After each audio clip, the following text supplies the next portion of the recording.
তোকে আর কতবার বলবো, এই কাঠফাটা রোদে কি খেলার সময়? উঠে আয়, উঠে আয় বলছি। মা, তুমি সারাদিন আমায় বকো কেন? বুঝেছি, আমার নতুন ভাই বোন আসবে, তাই আর আমার এখন ভালো লাগে না, তাই না? পাগলি মেয়ে, এই যে এখন তুই একা একা খেলা করছিস, কদিন পর তো আর তোকে একা খেলতে হবে না। হ্যাঁ, সব জানি আমি। আচ্ছা বেশ, আমি দাদির ঘরে যাচ্ছি, সেখানে গিয়ে দাদির সাথে গল্প করব।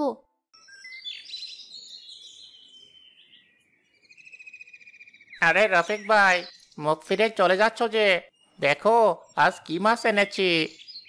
না ভাই, আজ পকেটে অত পয়সা নেই। আরে বাবা, কেনার কথা কে বলছে তোমায়? আগে দেখেই যাও না। এই দেখো কত বড় রুই। তাই তো দেখছি, বেশ ভালো ওজন আছে মাছটার। শুধু ওজন নাকি, স্বাদও আছে ভাই। এমন মাছ রোজ রোজ পাওয়া যায় না, তাই বলছি বাড়িতে নিয়ে যাও, দেখবে ভাবি খুব খুশি হয়ে যাবে। বলছো? হ্যাঁ হ্যাঁ, আমার কথা কখনো মিথ্যে হয় না। তাহলে দিয়ে দিই? বেশ, এত করে যখন বলছো দিয়ে দাও।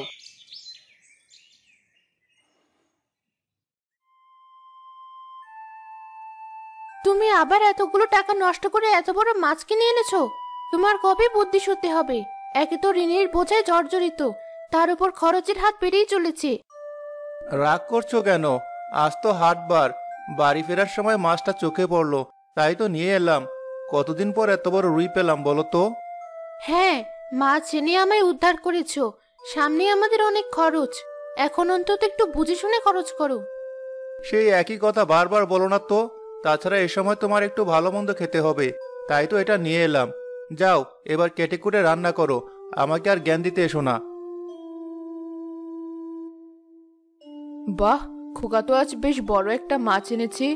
বৌমা, মাছটা পেঁয়াজ রসুন দিয়ে বেশ ভালো করে ভুনা ভুনা করবে। আপনি আর ফরমাইশ করবেন না তো মা, যেমন রাঁধবো তেমনই খাবেন। এই শরীর নিয়ে কাজ করতে আমার যে কত কষ্ট হয় তা কেবল আমিই জানি। রাগ করছো কেন বৌমা? তাছাড়া আমি বা কি করব?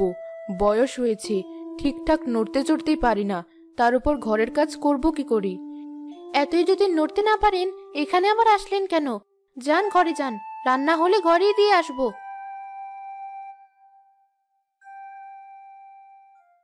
ওর কথা কিছু মনে করো না মা, আসলে শরীরটা ভালো না থাকায় কখন যে কি বলে নিজেই বুঝতে পারে না। না বাবা, কিছু মনে করিনি। আর বৌমা তো ভুল কিছু বলেনি। সত্যিই তো সামনে অনেক খরচ, তুই একটু সামলে চল। ঘরে যাই, বেশিক্ষণ দাঁড়িয়ে থাকতে পারছি না।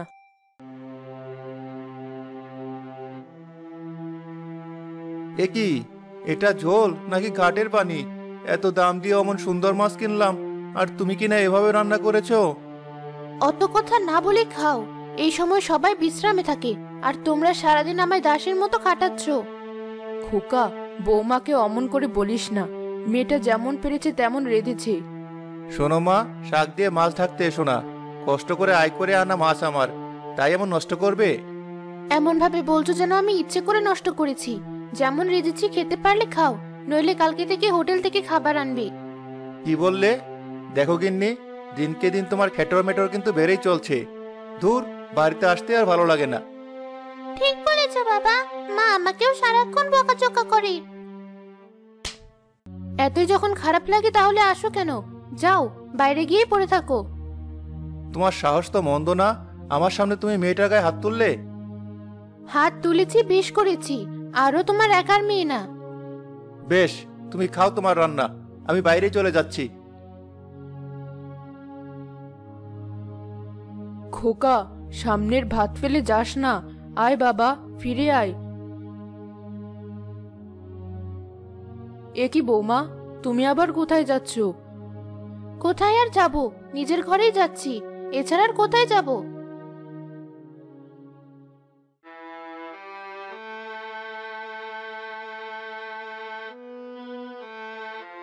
আরে রফিক ভাই যে, এমন হন্তদন্ত হয়ে কোথায় চললে?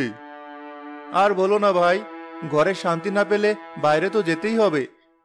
তা যা বলেছ, সব বাড়িতেই একই ঘটনা। তা ভাবি কেমন আছে? তোমার ঘরে তো দুদিন পর শুভদিন আসতে চলেছে। হ্যাঁ ভাই, তোমাদের দোয়ায় সবই ভালো আছে। সবই তোমার কপাল। আর দেখো না, আমার বিয়ের এতগুলো বছর পেরিয়ে গেল, অথচ বাবা ডাক শুনতে পেলাম না। মন খারাপ করো না, আসলে উপরওয়ালা এক একজনের এক এক কষ্ট দিয়েছে। বাবা তো আর প্রথমবার হচ্ছি না, কিন্তু আজকাল তোমার ভাবির রাগ যা বেড়েছে তা সহ্য করা দিনকে দিন কষ্ট হয়ে যাচ্ছে।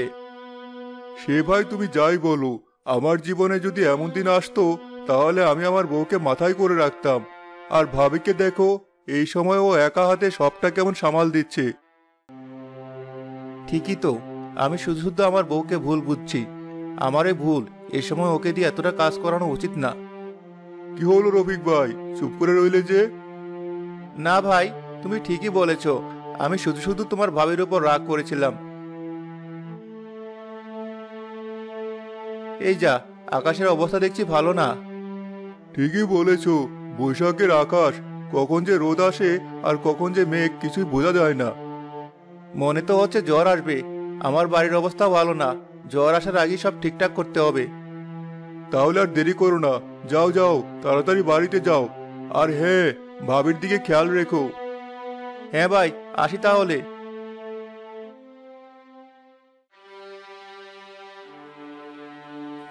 বৌমা, দেখো বাইরে কেমন মেঘ করেছে, খোকা তো এখনো ফিরলো না।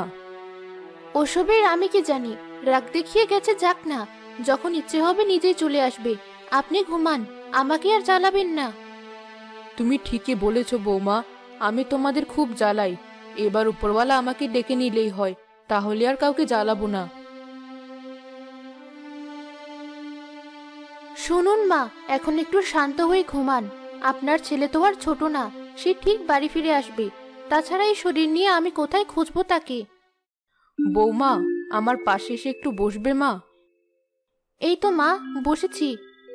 দিদি ভাই, কোথায় গেলি? তেলের বোতলটা নিয়ে আয় দেখি।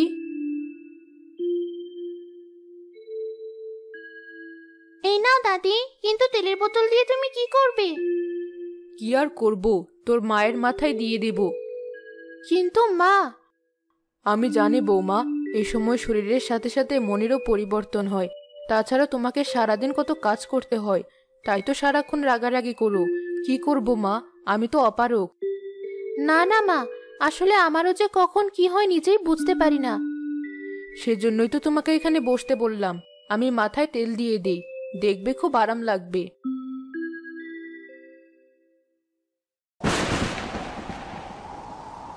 এ কি, জ্বর তো শুরু হয়ে গেল। এবার ভালো ভালো বাড়ি পৌঁছতে পারলে হয়। ওরে বাবা, এ তো দেখছি ভয়ানক অবস্থা। হায় হায়, কোনো রকমে প্রাণে বেঁচে গেছি। যাই, ওই বড় গাছটা নিচে গিয়ে দাঁড়াই।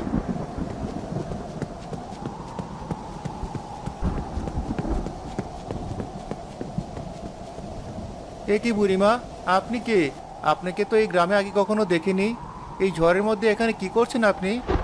বাবা, বড় বিপদে পড়ে এখানে আশ্রয় নিয়েছি।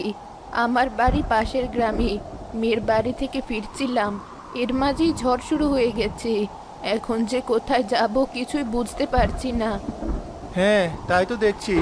ঝড় দেখে তো মনে হচ্ছে সন্ধ্যার আগে ছাড়বে না। আমিও ঝড়ে আটকে গেছি, তবে আমার বাড়ি পাশেই। কিন্তু আপনি কিভাবে বাড়ি ফিরবেন সেটা নিয়ে ভাবছি। তুমি যাও বাবা, আমাকে নিয়ে চিন্তা করো না, কপালে যা আছে তাই হবে। না বুড়িমা, জেনে শুনে আপনাকে আমি এখানে ফেলে রেখে যেতে পারবো না। তাহলে সৃষ্টিকর্তা আমাকে মাফ করবেন না। কিন্তু বাবা, তুমি তো আমাকে চেনো না, তাছাড়া তোমার বাড়ির লোক আমাকে দেখে রাগ করতে পারে। সে যা হওয়ার হবে, আপনি চলুন আমার সাথে।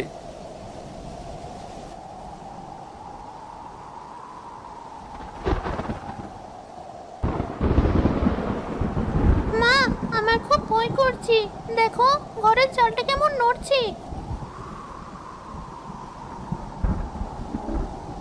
ভয় পাস না মা, কবে থেকে তোর বাবাকে বলেছি ঘরটা সারাতে, তবে লোকটাই বা কি করবে, চারদিকে যা খরচ। এ কি, চালটা শেষমেশ ভেঙেই গেল। ভয় পাস না মা, তাড়াতাড়ি তোর দাদির ঘরে চল, এই ঘরে থাকলে আরো বিপদ হবে। এ কি বৌমা, তোমাদের অমন দেখাচ্ছে কেন? আর বলে না দাদি, একটুর জন্য বেঁচে গেছি, আর একটু হলে ঘরে চালটা আমার মাথায় পড়তো। এ কারণেই তো তোকে নিয়ে তোর দাদির ঘরে চলে এলাম। বাড়ির সবচেয়ে শক্তপোক্ত ঘর তো এটাই। হ্যাঁ বৌমা, তুমি এটা ভালো কাজ করেছো।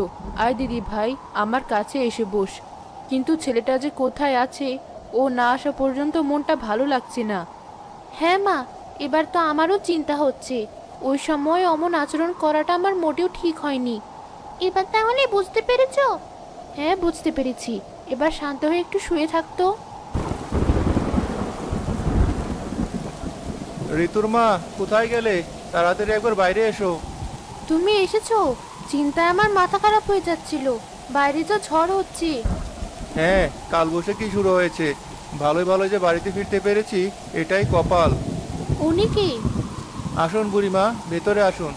যাও তো ঋতুর মা, ওনার জন্য মায়ের একটা শাড়ি এনে দাও। উনি একদম ভিজে গেছে। না বাবা, আমার কিচ্ছু লাগবে না। তুমি আমায় আশ্রয় দিয়েছো, আমি এতেই খুশি। ঝড় থামলেই আমি চলে যাব। সে দেখা যাবে, আগে জ্বর তো থামুক। এ কি? কে তুমি? বাবা, এটা আবার কে? একদম দাদির মতো বুড়ি। এটা তোর আরেক দাদি মা। যা, নতুন দাদিকে ভিতরে নিয়ে যা। কি মজা, আমাদের বাড়িতে নতুন দাদি এসেছি। চলো নতুন দাদি, ভেতরে চলো। তোমার কি বুদ্ধি শুদ্ধি একদম লোপ পেয়েছে? কেন? আমি আবার কি করলাম? কি করলে জানো না? এই লোককে নিয়ে আমি কি করে সংসার করব? কোত্থেকে না কোত্থেকে কাকে ধরে এনেছে, আর বলছে কি করলাম। আরে বাবা, একজন বিপদে পড়েছে, তাকে সাহায্য করব না? না গিন্নি, এ তোমার ভালো কথা না। তাই বলে যাকে তাকে ঘরে তুলে আনবি? চোটর কিছু যদি হয়? আহা, কিসব যাতা বলছো গিন্নি? তোমার মাথাটা একদমই নষ্ট হয়ে গেছে। তাই তো বলবে। একবার একটা বিপদ হোক, তখন বুঝবি। হয়েছে, যখন বোঝার তখন বোঝা যাবে।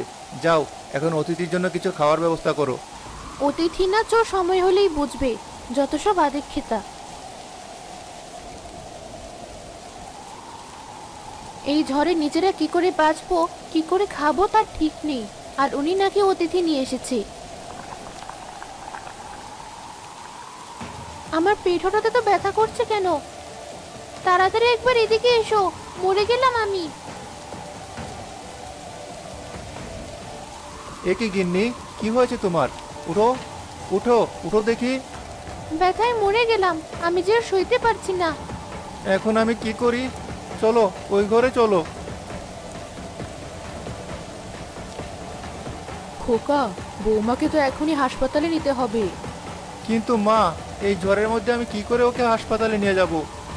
বাবা, যদিও আমি এখানে এসে তোমাদের অনেক বিপদে ফেলে দিয়েছি, তবে তোমরা যদি আমাকে বিশ্বাস করো, তাহলে আমি তোমাদের সাহায্য করতে পারি। আপনি কি করে আমাদের সাহায্য করবেন বুড়িমা? আমি ভেবেছিলাম আমি বিপদে পড়ে তোমাদের কাছে এসেছি, কিন্তু এখন মনে হচ্ছে সৃষ্টিকর্তা আমাকে তোমাদের বিপদ থেকে রক্ষা করতে এখানে এনেছে। আমি অনেক বছর ধরেই দায়ের কাজ করছি। তুমি চিন্তা করো না, যা করার আমি করছি। শুধু তার আগে একটু গরম পানির দরকার হবে। বাঁচালেন বুড়িমা, আপনি ওর কাছে থাকুন, আমি এখনই গরম পানির ব্যবস্থা করছি। যাও বাবা, তুমি ঋতুকে নিয়ে বাইরে যাও, যা করার আমি করছি।